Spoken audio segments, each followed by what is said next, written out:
وذكرنا ما نسينا اللهم يسر ولا تعسر رب تمم بالخير اللهم افتح علينا فتوح العارفين وفقنا توفيق الصالحين اللهم لا سهل إلا ما جعلته سهلا وأنت تجعل الحزن إذا شئت سهلا. InsyaAllah kita sambung balik pengajian kitab Al-Adhkar An-Nawawiyah yang dikarang oleh Imam Nawawi rahimahullah subhanahu wa ta'ala wa nafa'ana Allah bi'ulumihi fid darain amin. Kita muka surat 40 bab yang ke-11 katanya zikir ketika terjaga pada malam hari dan keluar rumah. Katanya disunatkan berzikir ketika terjaga pada malam hari dan keluar rumah untuk melihat ke langit dan membaca ayat-ayat terakhir daripada surah Al-Imran daripada ayat 190 sehingga akhir surah. Ditegaskan dalam Sahih Al-Bukhari dan Sahih Muslim bahawasanya Rasulullah sallallahu alaihi wasallam melakukan perkara sedemikian kecuali melihat ke langit yang hanya diriwayatkan dalam Sahih Bukhari dan tidak disebutkan di dalam Sahih Muslim. Muslimin muslimat yang dirahmati oleh Allah Subhanahu wa taala, di antara bacaan zikir yang dituntut dan yang diamalkan oleh Nabi sallallahu alaihi wasallam ketika mana Rasulullah tengah-tengah malam Rasulullah bangun, Allah Rabbi. Dan kadang-kadang perkara ini berlaku kepada diri kita. Kadang-kadang tengah-tengah malam kita bangun dengan sendiri, macam ada orang gerak. Rasanya orang yang duk mari suram masjid ni rasa pernah mengalami perkara tersebut. Bukan bangun hak yang bangun nak kecil tu, hak tu banyak dah. Hak ni kadang-kadang bangun macam ada orang gerak tengah-tengah malam bangun. Dan mungkin mereka orang yang gerak kita. Jadi begitu juga orang yang berlaku kepada Nabi sallallahu alaihi wasallam. Ketika Rasul bangun tengah malam, di antara apa yang diamalkan oleh Rasulullah, Rasul keluar daripada rumah dia, Rasul tengok ke langit. Ini di antara benda yang disunatkan. Lepas tu Rasul tengok di langit, Rasul baca ayat yang akhir daripada surah Al-Imran, daripada ayat 190 hingga akhir surah. Panjang kok? 2 muka sila. Bermula daripada ayat inna fi khalqis samawati wal ardi wa ikhtilafil laili wan nahari la ayatin li ulil albab alladhina yadhkuruna Allaha qiyaman wa qu'udan. Nak baca ni kena ngapa kau kena ngapa baru boleh nak baca. Jadi payah juga bangun daripada tidur nak tubik luar nak ambil air semayang. Jadi payah. Jadi kalau ngapa mudah je. Jadi buka pintu tengok, kalau tak mau tubik luar pun tak apa, buka pintu tengok ke langit. Dan ini di antara perkara yang sentiasa dilakukan oleh Rasulullah. Jadi kalau kita buat di malam hari, muslimin muslimat yang dirahmati oleh Allah Subhanahu wa taala, manfaat dia memang cukup banyak. Di antaranya Allah Subhanahu wa taala akan mencampur di dalam hati kita keyakinan yang lebih kuat. Ketika mana kita baca ayat tersebut, kita tengok di langit tengah malam, dengan kita menghayati makna dia, maka Allah Subhanahu wa taala akan mencampur keyakinan kepada kita, Allah Rabbi, lebih kuat.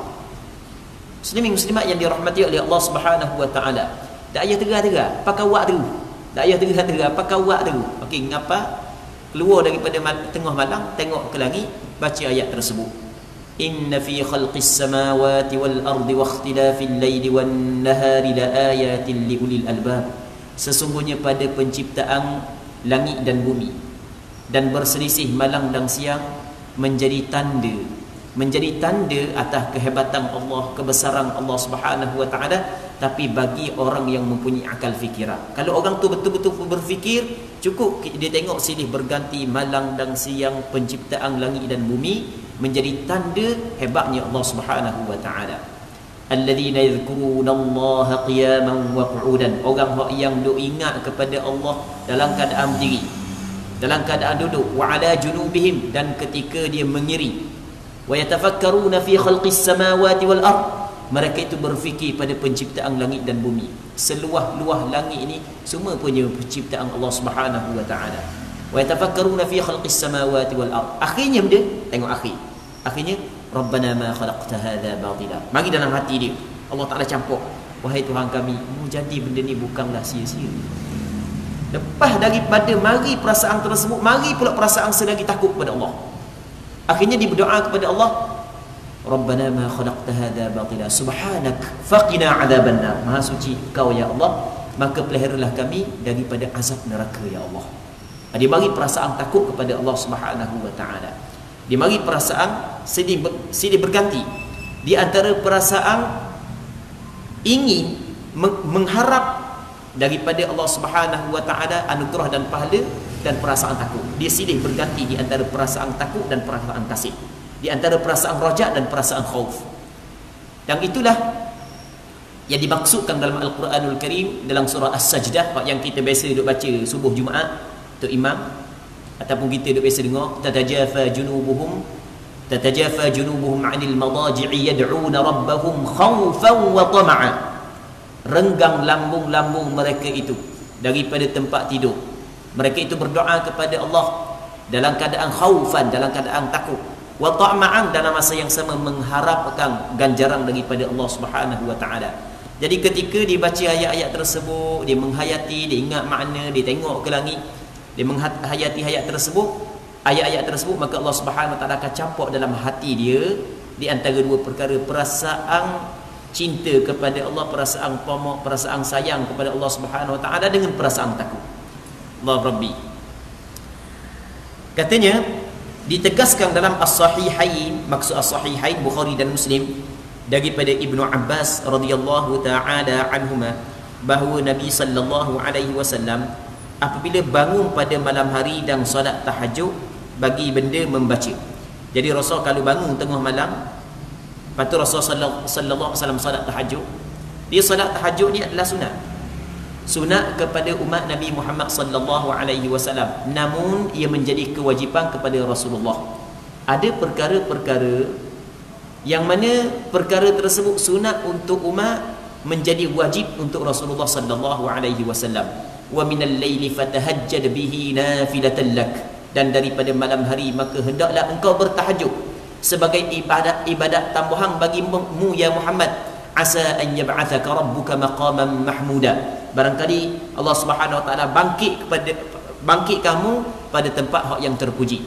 Jadi di antara ibadat sebagaimana yang disebut oleh para alim ulama yang mana diwajibkan kepada Rasul namun dihukumkan sunat kepada kita adalah sembahyang tahajud. Sembahyang tahajud di antara perkara yang diwajibkan kepada Nabi sallallahu alaihi wasallam. Manakala untuk umat hukum dia adalah sunat.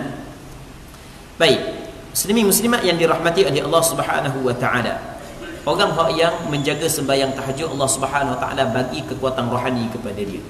Sebab itulah Allah Rabbi, di antara perkara yang kita kena tabah dan sabar untuk melakukannya adalah sembahyang tahajud. Dan kita berdoa kepada Allah Subhanahu wa taala agar Allah taala bagi kekuatan kepada kita supaya kita dapat menjaga sembahyang tahajud. Kerana sembahyang tahajud ada kekuatan di dalam sembahyang tahajud itu. Sehingga kan Allah Subhanahu wa taala khabar kepada Nabi sallallahu alaihi wasallam, ya ayyuhal muzammil qumil laila illa qalila nisfahu aw inqus minhu qalila aw zid alayhi wa rattilil qur'ana tartila inna sanulqi alayka qawlan thaqila. Wahai orang yang berselimut, qumil laila illa qalila, bangun pada malam hari, mereka sikit je tidur. Nisfahu aw inqus minhu qalila, separuh ataupun kurang sikit ataupun tambah daripada separuh tu. Warattilil qur'ana tartila, lepas tu baca Quran. Sebab dia inna sanulqi alayka qawlan thaqila, sesungguhnya kami akan campur kepadamu suatu perkataan yang cukup berat. Maka apabila perkataan yang akan dicampur kepada Rasulullah, perkataan yang cukup berat, mesti kena ada persediaan rohani yang cukup kuat. Maka persediaan rohani yang cukup kuat adalah yang pertamanya melalui jaga sembahyang malam, yang keduanya adalah membaca Al-Quranul Karim. Dua perkara ini dia akan menambahkan kekuatan rohani. Sebab tu Allah Subhanahu wa taala memerintah kepada Rasulullah sallallahu alaihi wasallam supaya berjaga malam, maksudnya supaya sembahyang di malam hari dan membaca Al-Quran, kerana dua perkara ini memberi kekuatan rohani ketika mana Allah Subhanahu Wa Taala nak bagi kepada suatu perkataan yang cukup berat, iaitu Al-Quranul Karim. Baik, sembahyang tahajud, dia perkataan tahajud muslimin muslimat yang dirahmati oleh Allah Subhanahu Wa Taala, kita nak bincang sikit daripada sudut fiqh. Perkataan tahajud, tahajud makna dia adalah tarkul hujud. Dalam bahasa Arab, tahajud dengan makna tarkul hujud, hujud dengan makna an-naum, tahajud dengan makna meninggalkan tidur. Itu asal makna tahajud. Sembahyang tahajud adalah sembahyang yang dilakukan oleh seseorang pada malam hari setelah daripada dia tinggalkan tidur dia. Dia tidur, lepas tu dia pun bangun, maka dia melakukan sembahyang tahajud. Baik, jadi sebab itulah kata ulama dalam mazhab Imam Syafi'i, sembahyang tahajud mesti dilakukan setelah daripada kita tidur. Tidak dinamakan tahajud kalau sekiranya kita tidak tidur sebelum daripada tu, kerana perkataan tahajud dengan makna tarkul hujud. Tapi bagi orang yang tidak tidur malam, kalau dia sembahyang tengah malam, dinamakan sembahyang qiyamul lail. Pahala dia sama dengan sembahyang tahajud, tapi tidak dinamakan sembahyang tahajud kerana dia tidak tidur sebelum. Ini menurut pandangan sebahagian daripada ulama, sebagaimana yang dijelaskan oleh Imam Al-Hafidh Ibn Hajar Al-Asqalani di dalam kitab, lupa dah nama kitab, lupa nama kitab. Baik, muslimin muslimat yang dirahmati oleh Allah Subhanahu Wa Taala. Jadi secara ringkasnya, sembahyang qiyamul lail dia adalah lebih umum daripada sembahyang tahajud. Maksudnya setiap sembahyang tahajud dinamakan sembahyang qiyamul lail, manakala setiap sembahyang qiyamul lail tidak dinamakan sebagai sembahyang tahajud. Maksudnya setiap tahajud dipanggil qiyamul lail, tapi adakah semua qiyamul lail dinamakan tahajud? Tidak. Kalau di dalam bahasa istilah yang digunakan dalam kitab mantiq, dia panggil dia, di antara tahajud dengan qiyamul lail adalah umum khusus mutlaq. Dia panggil ada umum khusus mutlaq. Maksud umum khusus mutlaq adalah setiap tahajud adalah qiyamul lail, manakala setiap qiyamul lail tidak semestinya adalah tahajud.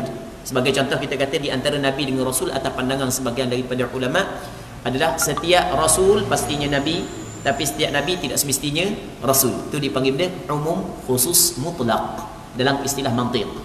Baik,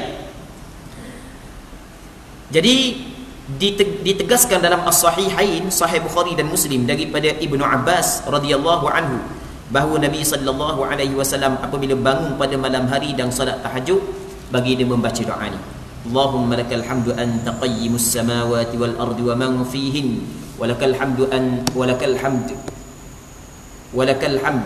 laka mulkus samawati wal ardi wa man fihin, wa lakal hamdu anta nurus samawati wal ardi wa man fihin, ولك الحمد أنت الحق ووعدك حق ولقاؤك حق وقولك حق والجنة حق والنار حق ومحمد حق والساعة حق اللهم لك أسلمت وبك آمنت وعليك توكلت وإليك أنبت وبك خاصمت وإليك حاكمت فاغفر لي ما قدمت وما أخرت وما أسررت وما أعلنت أنت المقدم وأنت المؤخر لا إله إلا أنت.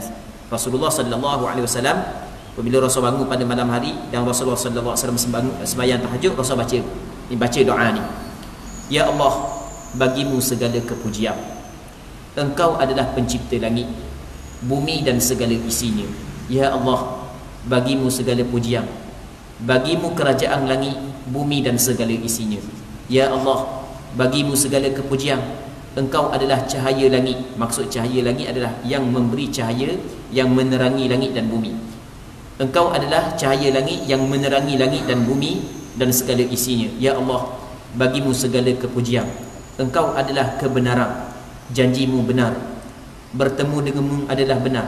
Muslimin muslimat yang dirahmati oleh Allah Subhanahu Wa Taala, bagi orang yang bangun tengah malam baca doa ni, dia bermunajat dengan Allah Subhanahu Wa Taala.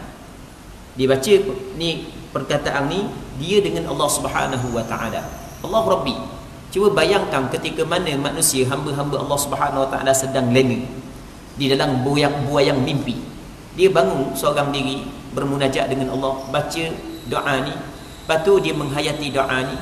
Allah Rabbi, rasanya setenang-tenang manusia yang Allah Subhanahu Wa Taala bagi kepada dia. Allah Rabbi, baca Allahumma lakal hamd, ya Allah, bagimu kepada kepujian. Jadi dia hadapkan percakapan ni kepada Allah. Dia hadapkan percakapan ni kepada Allah. Tak tahulah benda ketenangan hak yang dia dapat, tidak boleh nak cerita ketika dia bercakap dengan Allah Subhanahu wa taala. Sebab dia meroyak dia mendapat ketenangan setenang-tenangnya, setinggi-tinggi ketenangan.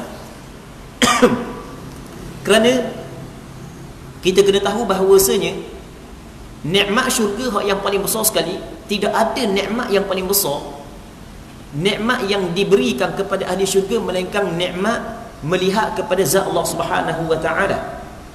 Ni yang disebut oleh Nabi sallallahu alaihi wasallam. Kata Rasul, idza daqala ahlul jannatil jannah, apabila masuk penghuni syurga ke dalam syurga, maka Allah Subhanahu wa taala khabar kepada penghuni syurga, turidu an tazida alaikum, munak dak aku nak tambah lagi kepadamu. Lalu kata penghuni syurga, ya Allah, bukankah mung telah mengkurniakan kepada kami syurga, menyelamatkan kami daripada neraka, dan mung cerahkan muka kami? Ada lagi kenikmat yang lebih besar daripada bermacam-macam nikmat hak beri kepada kami ni. Lalu tu kata Nabi sallallahu alaihi wasallam, qal fayakshiful hijab, Allah Taala buka hijab. Fama u'tu syai'an ahabba ilaihi min nadhari ila wajhihil karim. Tidak ada suatu nikmat yang paling besar berbanding dengan nikmat melihat kepada zat Allah Subhanahu wa taala yang maha mulia. Okey, satu. Di sana ada hadis yang diriwayat oleh Imam Muslim, yang dikeluarkan oleh Imam Muslim, yang diriwayat daripada Sayyidina Umar bin Al-Khattab, yang mana Sayyidina Umar bin Al-Khattab menceritakan ada seorang lelaki mari berjumpa dengan Rasulullah dan dia ajukan beberapa soalan. Di antara soalan yang diajukan oleh dia kepada Rasulullah, dia, mal ihsan, fa akhbirni anil ihsan, cuba cerita kepadaku tentang ihsan. Apa itu ihsan? Lalu tu kata Rasulullah kepada, anta'budallaha ka'annaka tarah, mu beribadat kepada Allah seolah-olah mu melihat. Allah Rabbi, seolah-olah mu melihat. Fa in lam takun tarahu fa innahu yara. Kalau mu tidak dapat tahap tersebut, tahap rendah sikit, mu kena ingat Allah Subhanahu wa taala melihat kepadamu. Jadi ketika kita pada malam hari kita seorang diri, kita baca doa ni, kita bermunajat dengan Allah Subhanahu wa taala, kita dengan Allah Subhanahu wa taala, jadi bermakna kita beribadat seolah-olah kita melihat Allah Subhanahu wa taala. Maka nikmat yang disediakan kepada penghuni syurga, iaitu dapat melihat zat Allah Subhanahu wa taala, telah dapat dilihat dengan mata hati oleh orang tersebut.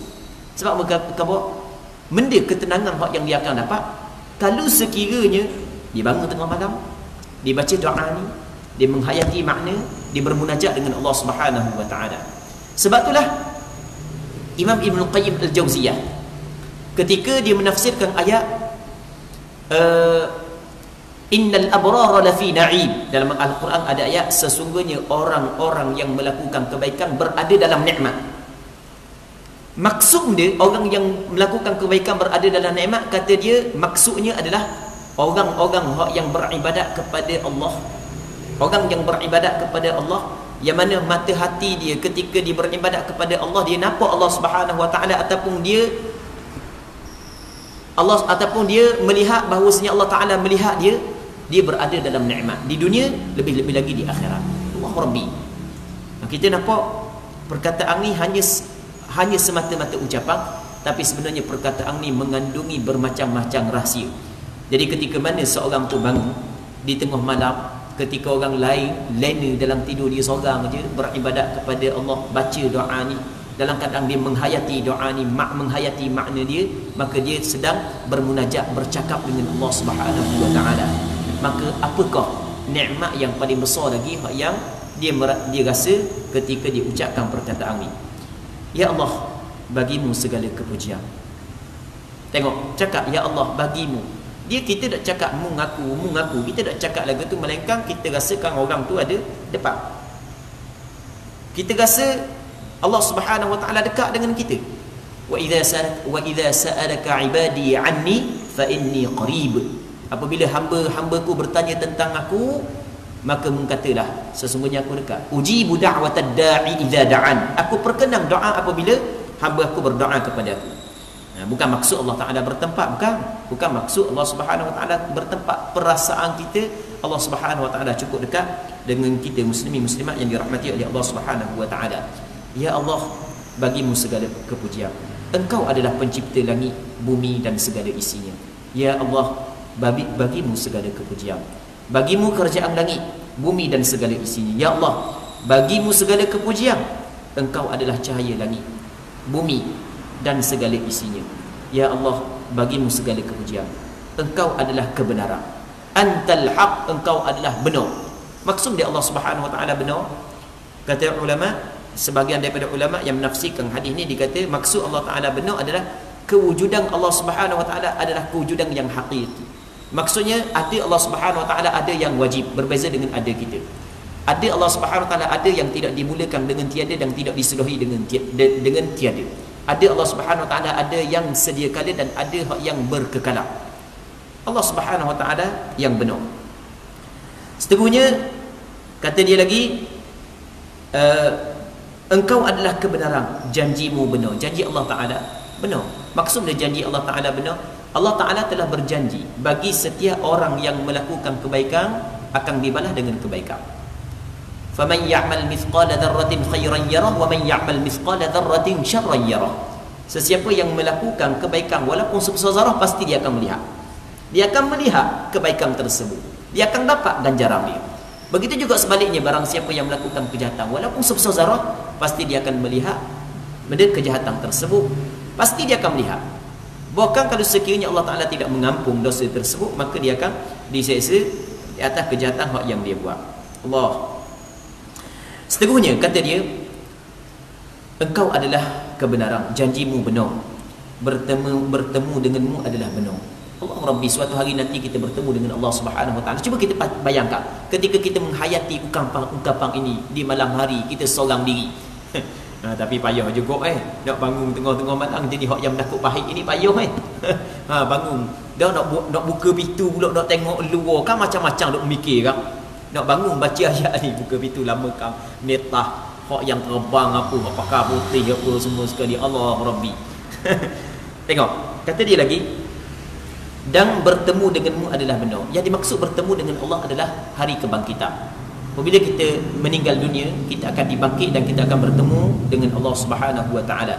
Firman-Mu adalah benar. Perkataan-perkataan hak yang ada, yang diwahyukan kepada Rasulullah sallallahu alaihi wasallam, semuanya benar. Syurga adalah benar. Neraka juga adalah benar. Siapa tak tengok ingat, syurga adalah benar. Syurga menjadi syurga. Syurga adalah balasan, tempat yang mana Allah Subhanahu wa taala sediakan kepada orang yang melakukan kebaikan. Uiddat lil muttaqin. Disediakan syurga kepada orang yang bertakwa. Dia hanya, syurga adalah benar. Dia bukan hanya melihat kepada situ saja. Apabila dia meyakini, kita meyakini syurga adalah benar, maka kita akan membuat persiapan setiap amalan yang akan membawa kepada syurga Allah Subhanahu wa taala.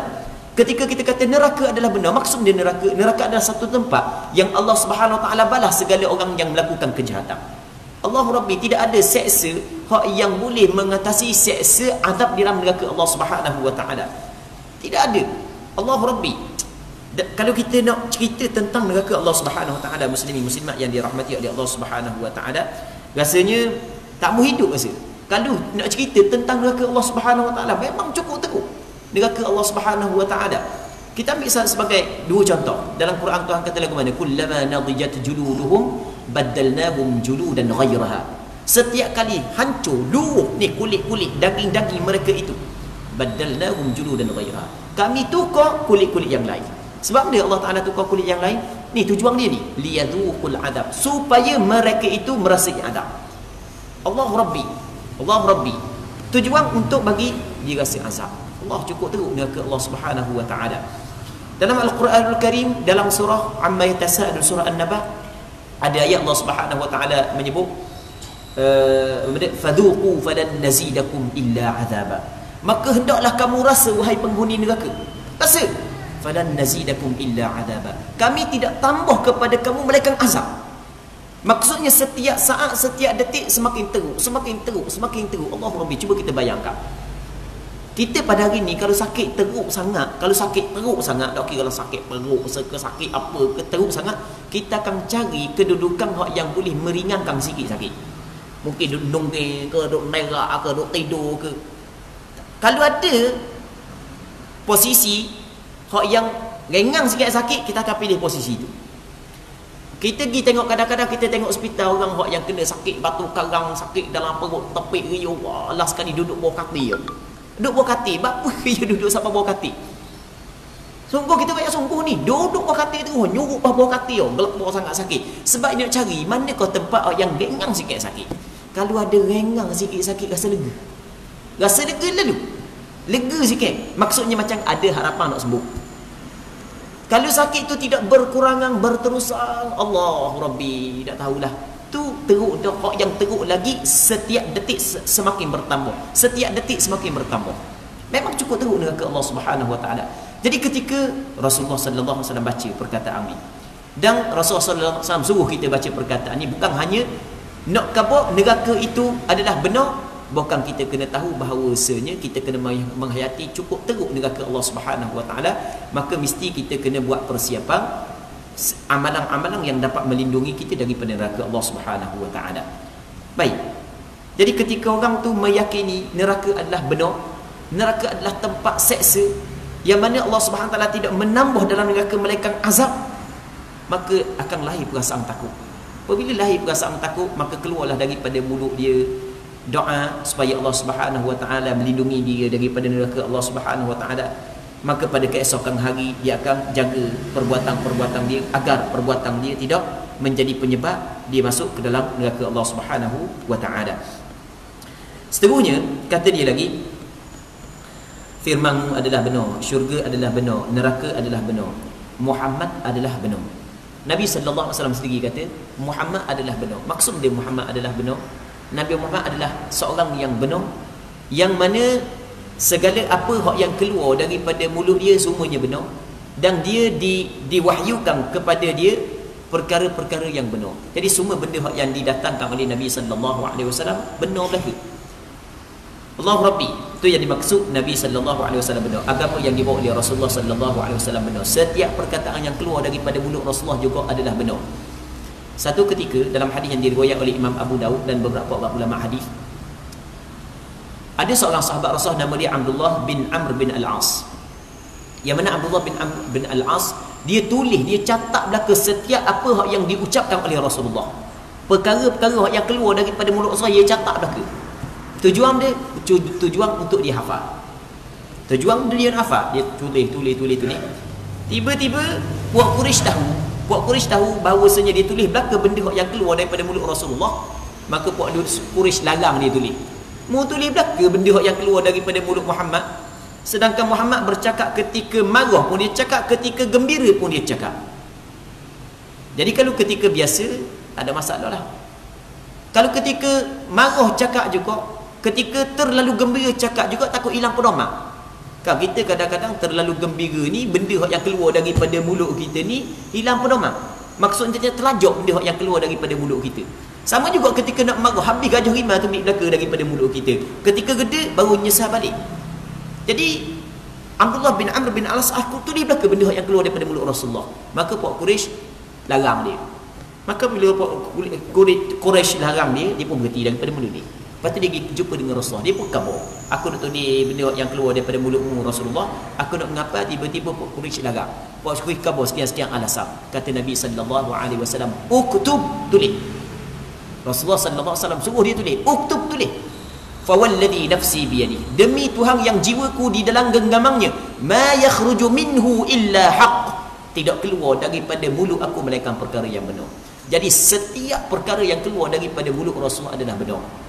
Wa ma yantiqu 'anil hawa in huwa illa wahyun yuha. Allah Taala kata dalam Quran, tidaklah bertutur Nabi sallallahu alaihi wasallam melainkan wahyu yang Allah Subhanahu wa taala wahyukan kepadanya. Muslimin muslimat yang dirahmati oleh Allah Subhanahu wa taala, seterusnya kata dia Muhammad adalah benar dan kiamat adalah benar. Kiamat, hari kiamat adalah benar. Bila berlaku, Allah Subhanahu wa taala sahaja yang mengetahui. Tapi yang pastinya kiamat berlaku ni baghtah, disebut dalam Quran, secara mengejut.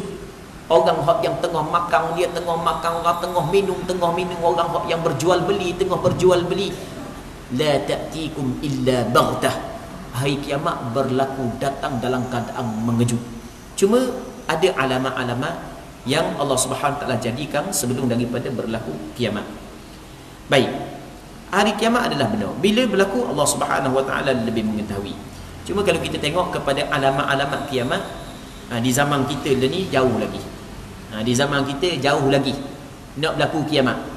Kerana di antara tanda kiamat adalah kata Nabi sallallahu alaihi wasallam, la taqumus sa'ah hatta la yakuna fil ard man qala Allah Allah, atau kama qala Rasulullah sallallahu alaihi wasallam. Jadi tidak akan berlaku kiamat melainkan tidak ada di atas muka bumi orang yang ucap Allah Allah. Jadi berlambak lagi orang yang ucap Allah Allah sekarang tadi. Jadi maksudnya di zaman kita masih lagi jauh. Cuma jauh tu tak tahu dah berapa puluh tahun akan datang. Muslimin muslimat yang dirahmati oleh Allah Subhanahu Wa Taala. Yang pastinya kita berada pada penghujung. Muslimin muslimat yang dirahmati oleh Allah Subhanahu Wa Taala. Kata dia lagi, ya Allah, hanya kepadamu aku berserah diri. Hanya kepadamu aku beriman. Hanya kepadamu aku bertawakal. Hanya kepadamu aku bertaubat. Hanya denganmu aku bermusuhan. Jadi dengan sebab Allah Subhanahu Wa Taala lah kita bermusuhan. Maksudnya balah dengan orang kafir sebab apa? Sebab Allah Subhanahu Wa Taala. Kerana kita nak mempertahankan agama Allah Subhanahu Wa Taala sehingga kita berbalah dengan orang yang memusuhi agama Allah Subhanahu Wa Taala. Yang lebih tepat kena kata orang kafir yang memusuhi agama Allah. Kerana bukan semua orang kafir adalah musuh kepada kita. Allah Subhanahu Wa Taala dalam Al-Quranul Karim tidak melarang kita melakukan kebaikan kepada orang kafir yang tidak memerangi kita dan tidak menghalau kita daripada kampung halaman. Hak yang Allah Taala larang kita berbuat baik kepada mereka yang memerangi agama kita, memerangi kita dan cuba menghalau kita daripada kampung halaman. Allah Taala kepada Al-Quran, la yanhaakumullahu 'anil ladzina lam yuqatilukum fid din wa lam yukhrijukum min diyarikum an tabarruhum wa tuqsitu ilaihim. Allah Ta'ala tidak melarang kamu berbuat baik dan bersikap adil terhadap golongan-golongan kafir yang tidak memerangi kamu dan tidak mengeluarkan kamu daripada kampung halaman. Namun ketika mana orang kafir memerangi kita, sama ada dalam keadaan kita sedar ataupun tidak sedar, kita duk fikir-fikir, cara lagu ni cara nak menghancurkan orang Islam, maka tidak boleh kita buat baik. Muslimin muslimat yang dirahmati oleh Allah Subhanahu Wa Taala. Jadi kita balah dengan orang kafir itu kerana benda? Kerana Allah Subhanahu Wa Taala. Inilah ungkapan Nabi sallallahu alaihi wasallam. Ya Allah, dengan sebabmu dengan sebabmu aku bermusuhan dan hanyalah kepadamu aku mengambil keputusan.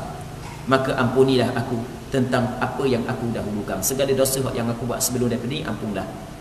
Aku akhirkan segala dosa yang aku buat pada masa lagi akan datang, juga ampunlah kalau sekiranya berlaku. Aku sembunyikan benda yang aku lakukan dosa secara sembunyi dan aku nampakkan, aku lakukan dosa secara zahir, minta mengampun ya Allah. Engkau adalah yang mendahulukan dan engkau pula yang mengakhirkan. Tiada Tuhan yang patut disembah selain engkau. Sebahagian perawi menambah la haula wala quwwata illa billah. Maksudnya dalam perkataan tersebut, dalam bacaan tersebut ada penambahan la haula wala quwwata illa billah. Jadi comel ni baca ni perkataan yang Rasulullah sallallahu alaihi wasallam baca tengah malam ketika kita bangun sembahyang tahajud dan kita menghayati makna dia. Allah Rabbi, kita menghayati makna dia. Memang cukup hebat ni perkataan-perkataan lagu ni. Seterusnya zikir ketika hendak masuk tandas. Bab yang ke-12, zikir ketika hendak masuk tandas. Diriwayatkan dalam As-Sahihain dari Anas radhiyallahu taala anhu bahawa Rasulullah sallallahu alaihi wasallam ketika hendak masuk ke tandas dia mengucapkan Allahumma inni a'udzubika minal khubuthi wal khaba'ith. Maksudnya, ya Allah, aku berlindung kepadamu dari jin jantan dan jin betina. Perkataan al-khubsu dibaca dengan huruf ba sukun, al-khubthi, ba mati. Boleh pula dibaca dengan al-khubuthu, boleh baca dengan ba baris di hadapan. Tidaklah benar pendapat yang mengingkari harakat sukun. Jadi ada pandangan yang kata tak boleh baca al-khubthi, kena baca al-khubuthi. Kata Imam Nawawi tak benar, boleh baca dua. Kemudian Allahumma inni a'udzubika minal khubuthi, boleh baca minal khubthi pun boleh baca dua. Baik. Kami riwayatkan di selain kitab As-Sahihain dengan lafaz bismillah, Allahumma inni a'udzubika minal khubuthi wal khaba'ith. Dengan nama Allah, ya Allah, aku berlindung kepadamu dari jin jantan dan jin betina. Dia tempat-tempat najis, tempat-tempat kotor adalah tempat-tempat syaitan dan tempat-tempat jin. Maka ketika mana kita nak qada hajat, maka kita minta berlindung kepada Allah Subhanahu wa taala. Ini disebut dalam hadis yang lain, kata Rasulullah, inna hadhil hushush muhtadarah. Sesungguhnya ni kawasan rupuk-rupuk ni tempat orang yang qada hajat, ada penghuni dia. Jadi ketika mana kita nak qada hajat, kita baca doa ni. Dalam rumah kita ke tempat-tempat lain kita pergi keloh dan seumpamanya. Kadang-kadang orang tu pergi keloh, balik duk menolong pula. Duk sana tu duk gembira, duduk ngilai, balik rumah duk menolong pula, duk topik riuh sekali. Allah Rabbi. Sebab benda sebab kecing kata gaul. Hanya kecing kawasan rumah-rumah jin apa sebagainya, marah jin. Baca doa ni supaya Allah Subhanahu taala lindungi kita. Orang kecing rumah kita, kita marah, jin pun marah kau kecing rumah dia. Baca doa ni supaya Allah Subhanahu taala lindungi kita. Kami meriwayatkan daripada Ali radhiyallahu taala anhu bahawa Nabi sallallahu alaihi wasallam bersabda, "Sitru ma baina a'yunil jinni wa awrati bani Adam idza dakhala al-kanifa an yaqula bismillah." Artinya, tabir penutup antara mata jin dengan aurat anak Adam adalah apabila masuk ke tandas dia mengucapkan bismillah dengan nama Allah. Apabila kita ucap bismillah, maka Allah Taala menutup aurat kita daripada dilihat oleh jin. Baik. Diriwayatkan oleh Imam Tirmizi dengan alasan sanadnya tidak kuat. Telah berlalu penjelasan kami bahawa hadis dhaif dapat digunakan sebagai dasar bagi fadailul a'mal. Imam Tirmizi kata sanad hadis ini tidak kuat. Namun kata Imam Nawawi tidak menjadi masalah sebelum daripada kita bincang bahawasanya hadis dhaif boleh dijadikan ataupun boleh boleh kita beramal dengannya dalam bab fadail. Para sahabat kami mengatakan zikir ini dianjurkan untuk diucapkan baik ketika masuk ke dalam suatu bangunan maupun ketika berada di tengah padang pasir. Tak kira lah dalam tandas yang berada dalam bangunan ke ataupun di tempat-tempat benda lain ke, tak kira. Sunat kita baca dengan doa ni. Kami meriwayatkan daripada Ibnu Umar radhiyallahu taala anhuma, dia berkata Rasulullah sallallahu alaihi wasallam apabila hendak masuk bilik kecil membaca Allahumma inni a'udzubika minar rijsin najis minar rijsin najisil khabithil mukhbith asyaitanir rajim. Ya Allah, sesungguhnya aku berlindung kepadamu dari godaan syaitan yang kotor, najis, tercela, mengotorkan lagi terkutuk, iaitu syaitan yang dirjam. Diriwayatkan oleh Imam Ibn Sunni, diriwayatkan juga oleh Imam At-Tabarani dalam kitab Ad-Du'a. Hadis tersebut diriwayatkan oleh Imam Ibn Sunni, diriwayat oleh Imam At-Tabarani dalam kitab Ad-Du'a. Itu di antara zikir-zikir yang kita baca ketika kita masuk dalam tandas. Larangan berzikir dan berbicara di dalam tandas. Makruh hukumnya untuk berbicara dan berzikir ketika sedang menyelesaikan hajat, baik di tengah padang pasir maupun di dalam bangunan. Jadi ketika kita sedang qada hajat, kecing ke, begok ke, maka makruh kita cakap dan makruh kita berzikir. Hukum dia makruh, dia tidak haram, hukum dia makruh. Jadi ketika mana kita sedang qada hajat, tandas ke, di padang ke, begok ke, kecing ke, makruh kita cakap. Orang telefon, lock dulu lock dulu. Orang telefon, lock dulu. Baik, orang tanya, lock dulu, nanti pas-pas ni. Baik, makruh kita berzikir dan kita cakap ketika sedang menyelesaikan hajat, baik di tengah padang pasir maupun di dalam bangunan. Bahkan sebahagian ulama mengatakan walaupun kita tidak qada hajat, berzikir di dalam tandas hukum dia adalah makruh. Kita masuk dalam tandas, makruh kita berzikir walaupun bukan sedang qada hajat, apatah lagi ketika sedang qada hajat. Baik, ada sebahagian daripada orang kita masuk dalam tandas, dia ambil wudu. Masuk dalam tandas, dia ambil wudu. Antara perkara yang disunatkan bagi orang yang mengambil wudu adalah baca bismillah. Kata Nabi sallallahu alaihi wasallam, tawaddau bismillah, hendaklah berwudu dengan nama Allah. Okey, jadi di antara perkara yang dituntut kepada orang yang berwudu adalah baca bismillah. Tapi kan ingat, ketika kita berada dalam tandas, maka kata ulama tak boleh kita baca bismillah ketika kita ada dalam tandas, kerana berzikir dalam tandas hukum dia adalah makruh. Tapi masalah ni tidak berlaku kesepakatan di kalangan ulama. Masih lagi ada pandangan ulama mengatakan sunat baca bismillah walaupun dalam tandas. Okey, hamba hurah panjang lebar sikit dalam hukum fiqh masalah ni ya. Hukum fiqh panjang sikit. Tak apalah kita kebur khilaf-khilaf yang berkait dengan masalah ni ya. Okey, di sana ada beberapa dalil daripada syarak bahawasanya dituntut kepada orang yang mengambil wuduk dan mandi wajib baca bismillah sebelum daripada berwuduk, sebelum daripada mandi. Di antara hadis yang menyebut hal tersebut adalah Rasulullah sallallahu alaihi wasallam khabar kepada sahabat dia, tawaddau bismillah, hendaklah kamu berwuduk dengan nama Allah. Baca bismillah ketika kita berwuduk. Maka daripada dalil-dalil tersebut, ulama fiqh mengatakan disyariatkan kepada orang yang nak berwuduk baca bismillah. Cuma pensyariatan baca bismillah sebelum daripada berwuduk, adakah wajib ataupun sunat? Di sini berlaku khilaf di kalangan ulama. Mazhab Hanbali mengatakan wajib. Orang yang nak berwuduk wajib kena baca bismillah. Namun majoriti ulama mengatakan sunat. Okey, itu masalah. Yang keduanya adalah Nabi SAW tidak bercakap ketika qada hajat, dan Rasulullah SAW tidak berzikir ketika qada hajat. Sedangkan di antara tabiat Rasulullah, di antara adab kebiasaan Rasulullah adalah kana yadhkurullah fi kulli ahyani. Rasulullah SAW mengingati Allah, menyebut Allah pada setiap detik. Maka ulama melihat Rasulullah ketika qada hajat, Rasulullah tidak jawab. Salang orang, Rasulullah tak jawab. Orang tanya, Rasulullah tak jawab, dan Rasulullah tidak berzikir.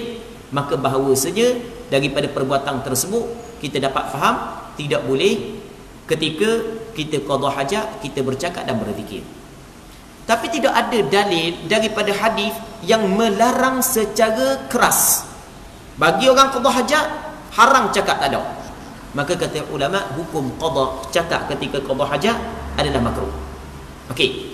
Sekarang ni ketika mana kita berada dalam tandas, kita nak ambil wuduk. Yang mana ketika kita nak ambil wuduk dituntut kepada kita baca bismillah. Dalam masa yang sama, dalam tandas tidak boleh kita berzikir.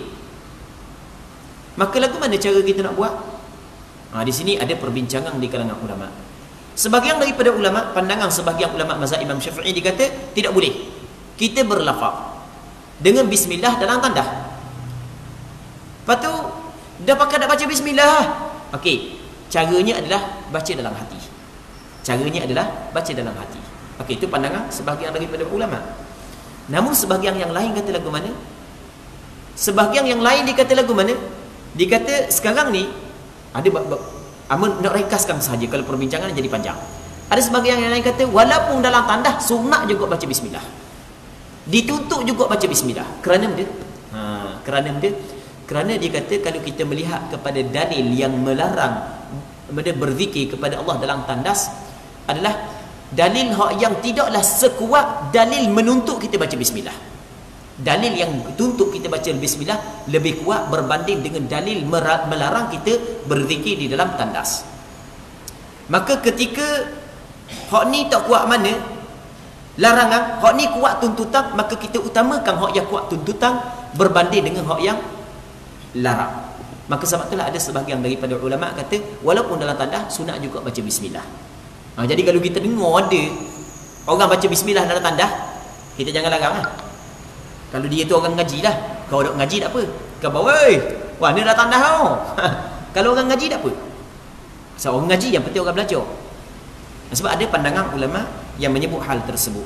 Muslimin muslimat yang dirahmati oleh Allah Subhanahu Wa Taala. Namun macam kita katakan saat ini dalam mazhab Imam Syafi'i, ketika kita berada dalam tandas, maka tidak sunat kita baca bismillah dengan mulut, berlafaz dengan bismillah tidak disunatkan, cukup kita baca dengan hati. Makruh hukumnya untuk berbicara dan berzikir ketika sedang menyelesaikan hajat, baik di tengah padang pasir maupun dalam bangunan. Ini berlaku untuk semua bentuk zikir dan ucapan kecuali ucapan darurat. Ketika darurat lainlah. Ketika darurat lagu mana darurat? Kita nak Allah sakit perut sangat, masuk dalam tandas, sakit perut sangat, masuk buka tandas, kunci tak ada, biarlah kunci tak ada, perok dulu. Contoh, dah kunci tak ada, orang makan dia, orang mari, orang tolak selok ngenge. Jadi kita bunyi sengih orang mari, orang duk kerja ke tandas agak, kita kata nanti tu aku ada dalang okey kabur tengah-tengah berok tak apa, sebab darurah mai duk kabur lagu tu kok free orang boleh tengok dah. Pintu duk kunci, kawan ni sengok, kita duk sengok perut, duduk tengah, duduk qada hajat, orang mari duk sengok perut juga, tandas tak ada, hak tu je kita dah kunci, tolak gitu lah. Jadi kita kabur, belang-belang kita qada hajat, tu tak ada masalah kerana darurah. Tu tak ada masalah. Baik. Para sahabat kami mengatakan jika bersing tidak perlu membaca alhamdulillah, tidak perlu menjawab bacaan orang yang bersing. Dia apabila kita bersing sunat kita kata alhamdulillah. Namun bagi orang yang berada dalam tandas, jangan diucap dengan mulut, bukan diucap dengan hati. Alhamdulillah dalam hati. Begitu juga ketika ada orang bersing luar, dia dengar orang kata Alhamdulillah, dia apabila ada orang bersing, lepas tu dia ucap Alhamdulillah. Apa yang disunatkan kepada kita? Sunat pada kita, kita kata Yarhamukallah. Ketika kita dalam tandas, jangan kata Yarhamukallah, makruh. Tidak perlu menjawab bacaan orang yang bersing. Tidak perlu menjawab salam. Assalamualaikum. Kawan ni tengah-tengah bekok. Nyuwi salam.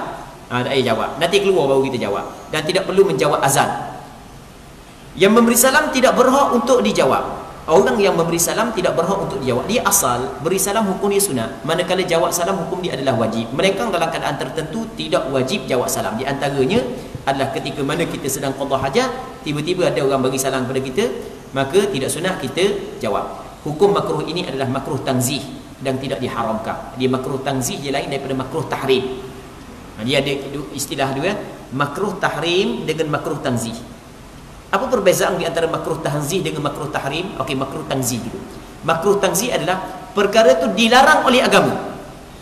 Namun larangannya bukanlah larangan mu'tamad, bukanlah larangan seperti larangan haram.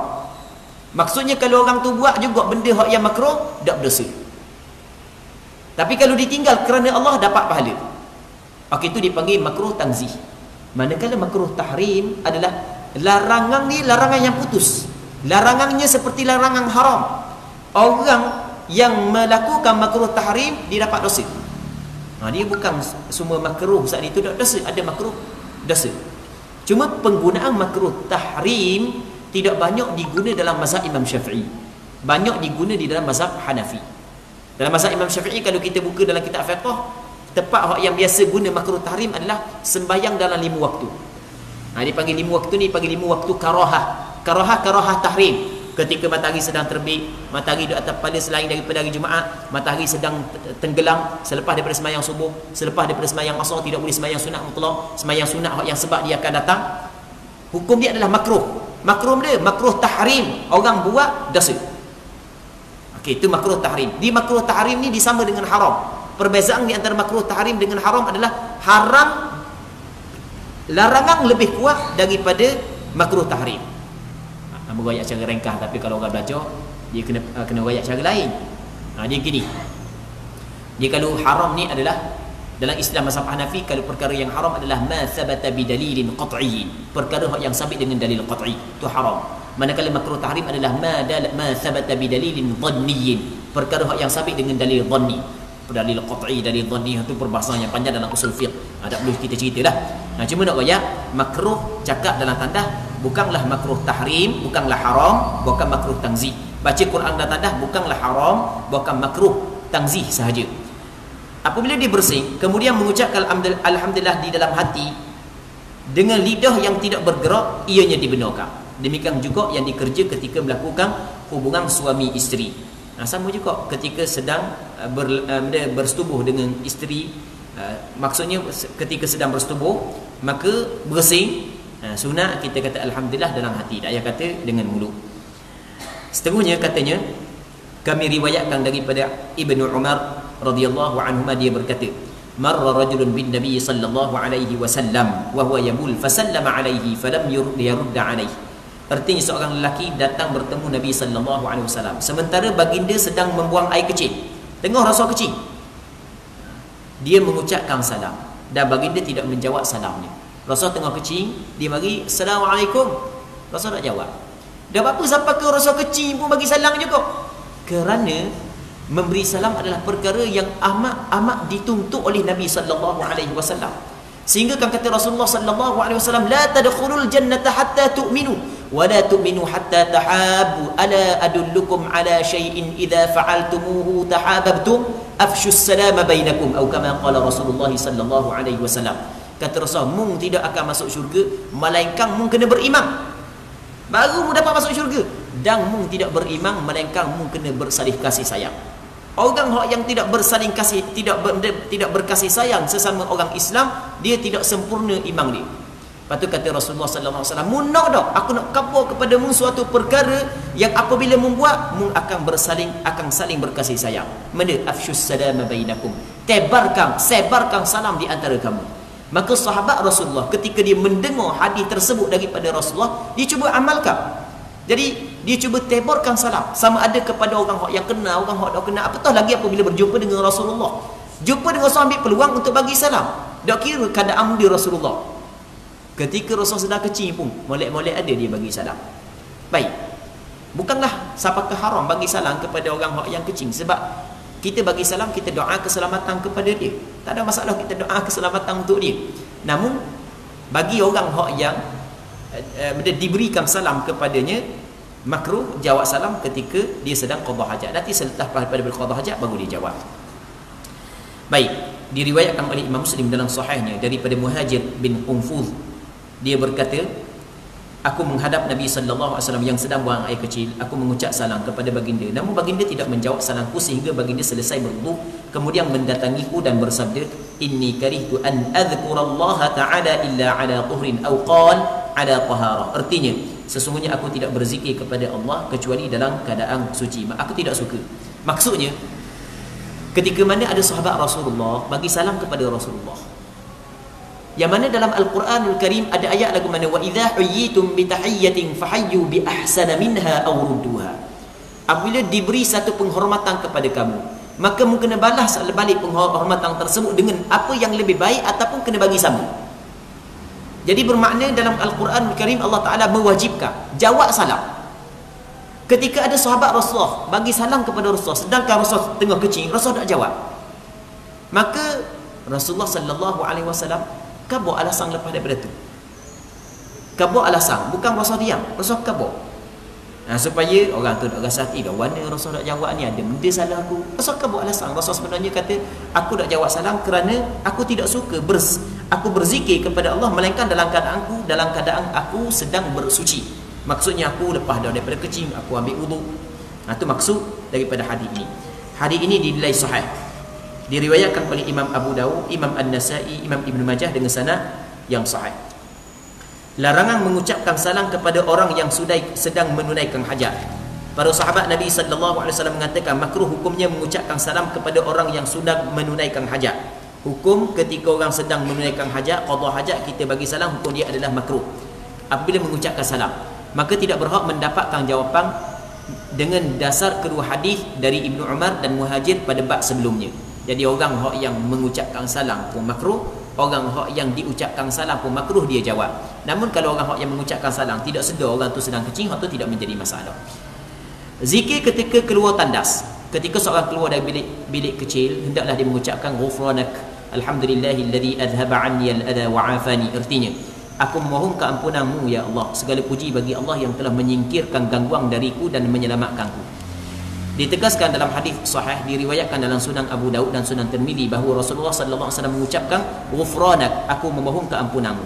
Lafaz setelahnya diriwayatkan oleh Imam An-Nasai dan Imam Ibn Majah. Maksudnya, Rasul selepas daripada qada hajat, sebelum daripada Rasul baca alhamdulillahilladzi adhhaba anni al-adha wa 'afani, Rasul katakan ghufranak.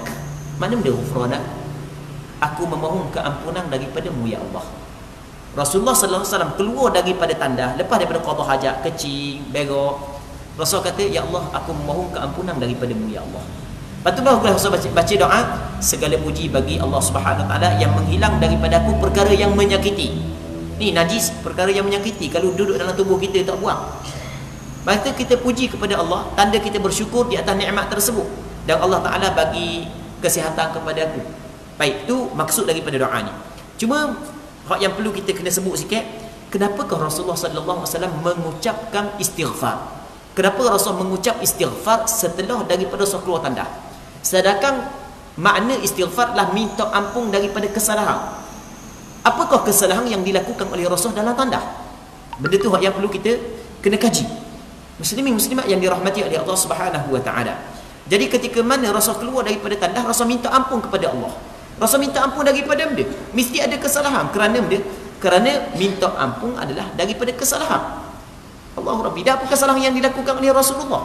Di sini berlaku perbincangan yang panjang di kalangan ulama. Tapi yang pastinya bukanlah dosa. Qada hajat bukan dosa. Dan kesalahan dia bukan kesalahan yang dilakukan oleh Rasulullah, kata ulama, tapi perasaan bersalah yang menyebabkan Rasulullah sallallahu alaihi wasallam minta ampun. Maksud dia perasaan bersalah, Nabi SAW, dia sentiasa ingat kepada Allah, sentiasa berzikir kepada Allah. Mulut dia tidak sentiasa berzikir, tapi dalam tanah tidak boleh berzikir. Maka dia rasakan satu kecuaian bagi dia. Sebab itulah dia minta ampun kepada Allah Subhanahu Wa Taala. Okey, itu satu pandangan di kalangan ulama. Bukan maksud Rasul buat salah. Bukanlah kata ada kesalahan yang dilakukan oleh Rasulullah. Bukan. Rasul mana dia buat salah? Rasul maksum. Allah Taala jaga. Cuma apabila Rasulullah sallallahu alaihi wasallam masuk dalam tandah, dia tidak boleh berzikir, sedangkan sebelum daripada ni sentiasa berzikir, maka dia rasa itu ada satu kesalahan. Perasaan satu kesalahan. Allah Rabbi. Kita nak faham masalah ni, kita nak faham, kita kena buat contoh baru kita faham. Kita kadang-kadang kita dengan orang hak yang kita sayang, kita cinta, kita kena contoh lelaki dengan perempuan. Tengah-tengah muda, hak yang tua-tua tak jadi dah.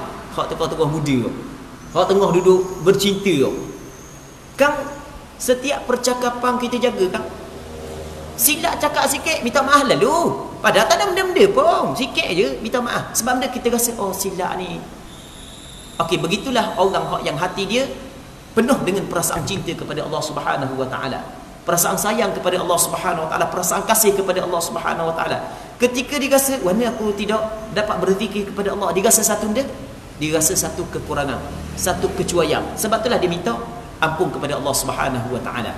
Dalam bahasa istilah ulama tasawuf dia, istilah ulama tasawuf, hasanatul abrar sayyiatul muqarrabin. Kebaikan orang yang baik masih lagi dikirakan kejahatan bagi orang yang dekat. Kebaikan orang yang baik masih lagi dikirakan kejahatan bagi orang yang dekat. Walaupun baik dah qada tu, tapi nisbah kepada orang dekat masih lagi dikirakan kejahatan. Okey, sebagai contoh, kita buat contoh lain sekali lagi. Dan berasa contoh ni mudah contoh dah sebelum daripada ni. Biar kita contoh pula sekali lagi. Katakanlah kita ada piti sikit, kita nak bagi kepada kawan kita, oh susah, tak kira lah. Ataupun kita nak bagi kepada kawan kita yang benda jaga bahagian masjid, bahagian madrasah, bahagian pondok, tafi. Kita nak bagi lah piti sikit. Kita kata, duduk mana? Kita kata, dia bukan duduk sekian-sekian. Kita kata, kita jumpa di patah kejap boleh? Kita jumpa di patah. Abu dak dang nak pergi rumah, kita jumpa patah. Okey, kita pun jumpa patah. Bagi duit. Okey, itu satu kebaikan. Okey, itu kawan kita. Tak ada masalah, satu kebaikan. Tapi perbuatan tersebut kalau buat kepada mak kita, buat kepada ayah kita, dia tidak dinamakan satu kebaikan. Mak, duduk mana? Mak kata duduk rumah. Oh, mak dah dang nak pergi rumah mak nak pergi biti sikit Jumpa patah kali mak. Mak kata tak ada motor nak pergi. Ajak orang mana-mana pun. Mak, kita jumpa patah nak pergi biti Memang nampak pergi biti tu baik, tapi cara saat ni tu dah kena kerana kita sebagai anak, kita tak boleh suruh mak kita mari kita. Bukan kita kena beradab ke dia. Okey, tengok, kan dua perkara yang lain. Tadi kalau kira bagi kepada orang lain dikirakan satu kebaikan.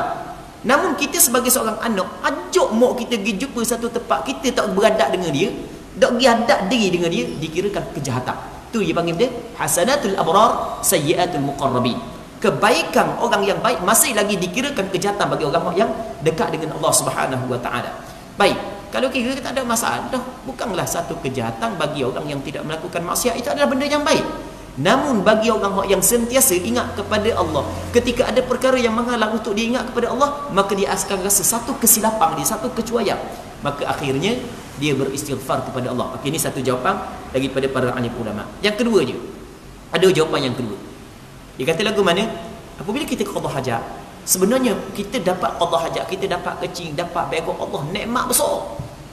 Kita tak tahu nikmat tu melainkan apabila kita dah nak qada hajat. Oh, situ baru kena sumbat bahan batu karang. Tu dia. Baru tahu. Hamba royak hamba sungguh ni. Royak sungguh hamba mesti kena. Allah Rabbi. Tak boleh nak kecil. Mana perasaan? So hati kali. Boleh kecil tu lega rasa Allah nikmat besar je rasa. Orang tak boleh nak begok, mana tak boleh nak begok? Allah, bekak rasa kepala. Kang boleh tiap-tiap hari boleh qada hajat. Kang nikmat besar kan? Okey, setiap nikmat wajib kita bersyukur. Setiap nikmat wajib kita bersyukur. Bersyukur di atas nikmat yang Allah Ta'ala kurniakan kepada kita. Baik, apabila kita dapat nikmat qada hajat, wajib kita bersyukur. Tahu tak kita dapat bersyukur selepas daripada Allah Ta'ala bagi nikmat adalah nikmat. Allah Ta'ala bukakan hati kita untuk kita rasa itu adalah nikmat sehingga kita bersyukur. Itu nikmat yang lain pula, yang wajib kita bersyukur pula.